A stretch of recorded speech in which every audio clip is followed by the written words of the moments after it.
Halo sahabat semuanya, selamat datang kembali di channel Nasihat Hidup.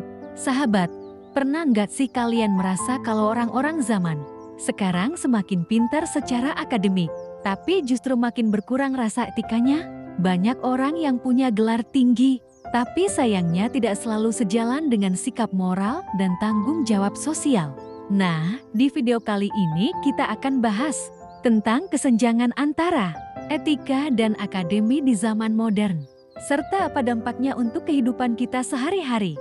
Sahabat, saat ini akses terhadap pendidikan formal semakin mudah. Banyak orang bisa menempuh pendidikan tinggi, memiliki sertifikat, bahkan gelar bergengsi.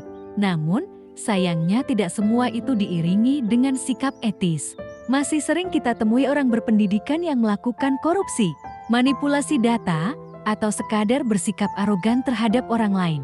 Contohnya di kehidupan nyata seperti 1. Seorang pejabat berpendidikan tinggi, tapi justru menyalahgunakan wewenangnya. 2. Mahasiswa yang pintar di kelas, tapi tidak jujur saat ujian atau plagiasi karya orang lain. 3. Profesional dengan jabatan tinggi, tapi tidak menghargai rekan kerja atau bawahannya. Sahabat, mengapa itu bisa terjadi? 1. Pendidikan saat ini lebih fokus pada pencapaian akademis, bukan pada pembentukan karakter. 2. Lingkungan sosial dan media juga lebih sering mengukur kesuksesan dari gelar dan jabatan, bukan dari akhlak.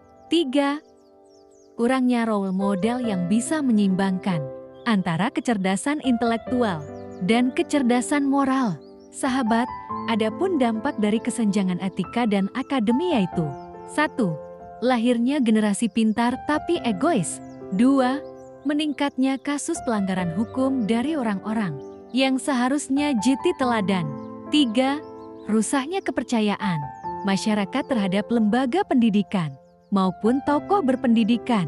Maka solusi yang bisa kita lakukan adalah 1.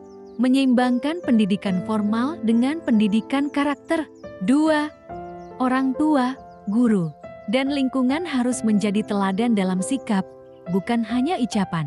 3. Mengembalikan makna pendidikan bukan sekadar mencari gelar, tapi juga membentuk manusia yang bijaksana dan beretika.